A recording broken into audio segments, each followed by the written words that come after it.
Hey folks, this is another response video. I watched a video, I just came across a video posted in 2016 by a guy named Gordon Kahan entitled What You Need to Know About Refurbished Guitars, and I thought I would do a video on that myself. And he's one of these people that sells refurbished guitars and was getting all of his guitars from the company MIRC in the US, out of Nashville, and it's Musical Instrument Reclamation Company is what the acronym stands for. And there are a lot of these sellers on all of the different selling platforms, whether it be Reverb, eBay, or the local sites, that buy their whole stock from MIRC, and that's what they sell. And they, try to make a bit of profit off of what they buy, a little bit of markup of what they buy, and basically they're refurbished guitars. Some of them very little, so you don't see the issue. They fix them. They have in-house restoration luthiers in the company, so you get this isn't one of them, but you get a guitar like this. You look at it and you can't see the issue because they fixed it, kind of like what I do. Other times you have scars. So they fixed the top crack or a scratch or a ding or some other kind of issue, or they've replaced a part on it that broke. So it's not all original. It has new parts on the guitar, sometimes new electronics, stuff like that. And for years and years and years they were stamping them all used here because they had to. This is not a choice they made. If they wanted to sell those guitars as per the companies that sold to them, they had to put the used stamp on them and change, adjust, or put their own serial number on. So they would deface the serial number. And a lot of people have criticized that as if it was a decision they made. It is not. The companies like Fender required that they put their guitars into a physically used appearance, so that they could not be sold as new. Because a lot of times when you buy guitars from companies like them, the guitars look new, and they are new. They just have one reason why they were rejected by the parent company and were put or sold off as a blem, a second, or a used guitar. I have done business with MIRC over the years. They are not my main source. I'm not one of these sellers that only buys from them and that's my whole inventory. I do less and less business with them in recent times for my own reasons. This guy Gordon, it seems like he was a thriving seller, and he claims that he was one of the top customers of MIRC. And then around 2016 he quit. He stopped buying from them because he says that their quality, their QC, their quality control, went down enough to where he was having to return a lot of guitars. And where he had confidence before, where he'd get a guitar and he'd resell it, and he knew that that guitar was good and that it would find a good home and be revered and played, he no longer had that confidence because he was seeing more and more coming from that company with issues not resolved. My own take on that, and by the way, when you see refurbished guitars online, it doesn't mean they're always from companies like this. Sometimes the seller is refurbishing them, and sometimes they're buying already refurbished guitars. So it's good to make that distinction. And if you're buying seller refurbished, you don't know who that person is, how good their work is, so you're taking a chance. And maybe if you buy one of their guitars and you see it's good work, then you go back and buy something else from them. They have to sort of earn your respect in that way. And I'm that kind of seller myself. And a lot of my business comes through repeat business because people learn to trust me and the work I do. Although not everything I get needs fixing. Some stuff I get is new. It just needs a setup. So it's not technically refurbished. It's just set up by me. But when it comes to MIRC, I haven't sent a lot back to them. I think I've only over the years returned 2 or 3 guitars to them. And I can't knock them. as a company. I think they're very competent with what they do. My issue with them is, and why I don't buy all my guitars from them, is margins. Purely financial, fiscal situations. For instance, a guitar like this. Let's say you look this guitar up and you see that this sells for about 500, 489 new. All right, I don't know what it sells for yet, but let's say it's 489 new. So selling used, which you have to do if you're selling a refurbished or a second or something like that, you can't sell it as new, you have to sell it as used. You'll never recoup that new cost, or you shouldn't even try. It's dishonest. So if this is selling for 489 new, and I've got one like this, it looks new, it's in great condition, but I've got to sell it used. I can't really list it for more than, let's say, 400, 425, something like that. As soon as something's used, no matter for what reason, it is no longer worth the new price unless we're getting into the vintage market. So I have to sell this. Let's say the most I can sell this for is $3.99. So I got to get this for, around at least $300, because I'm putting work into this. I'm doing a setup. I'm putting parts on it. I often have to add a gig bag.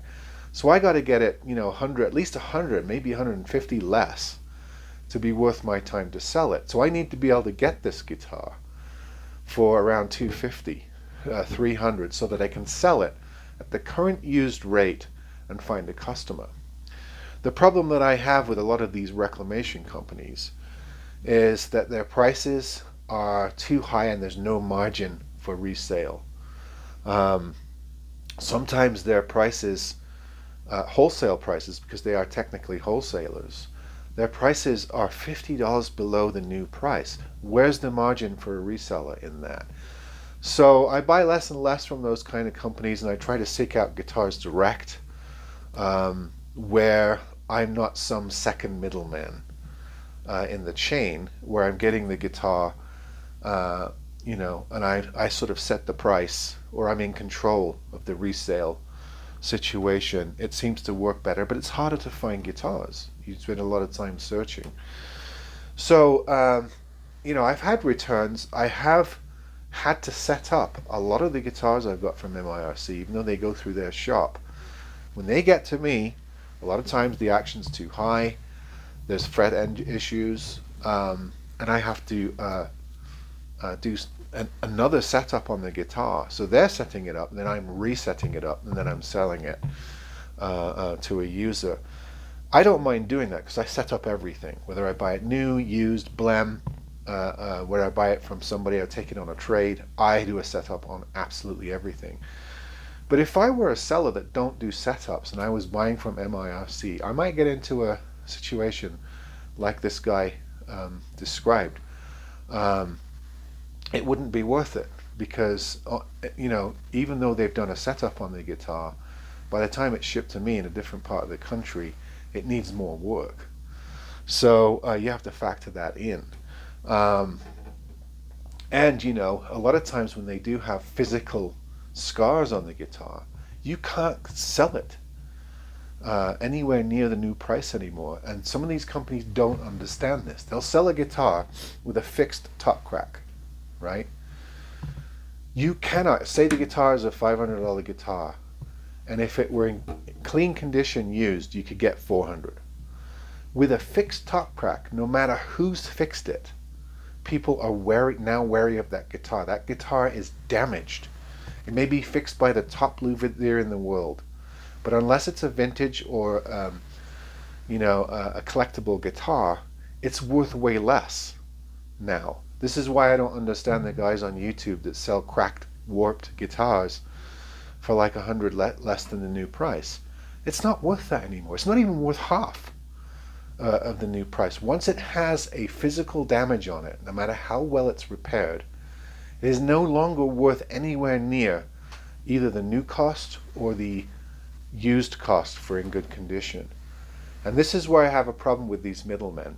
They sell their stuff too high because they've got to make a profit on the deal that they made with the manufacturer. I imagine that, let's say Fender sells damaged or rejected guitars to companies like MIRC by the shed load, by the what do you call them, the pallet load. They sell pallets of them, but they still cost something. So let's say MIRC gets a bunch of cracked or warped damaged guitars for $100 a piece, and they've got to send it through their shop and fix them up. Now they're seeking to mark them up at least, let's say, $100 to make it worth their while.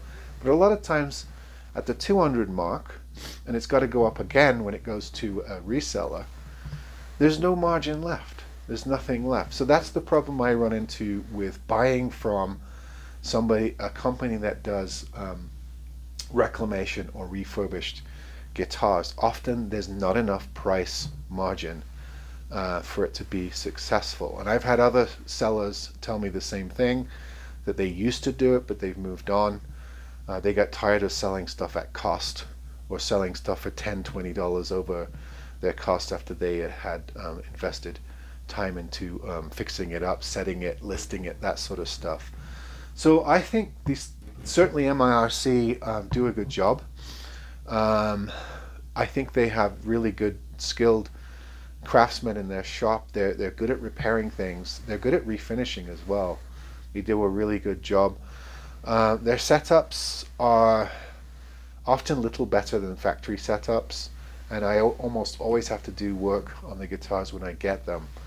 And because I can do it, it leaves them as a viable source of guitars for maybe certain models that I think there's some sort of margin to be made, but not on everything.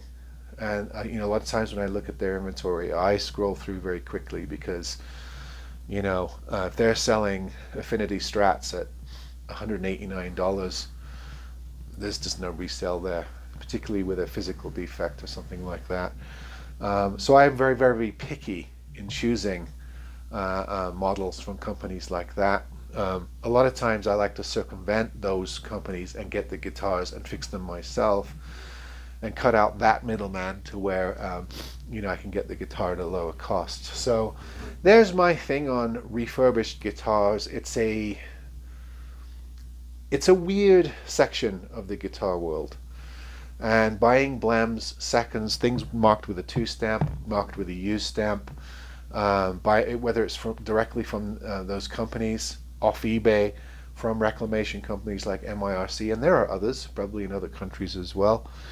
It's a fraught world, and you have to do a lot of totting up. You have to do a lot of assessing to make it work.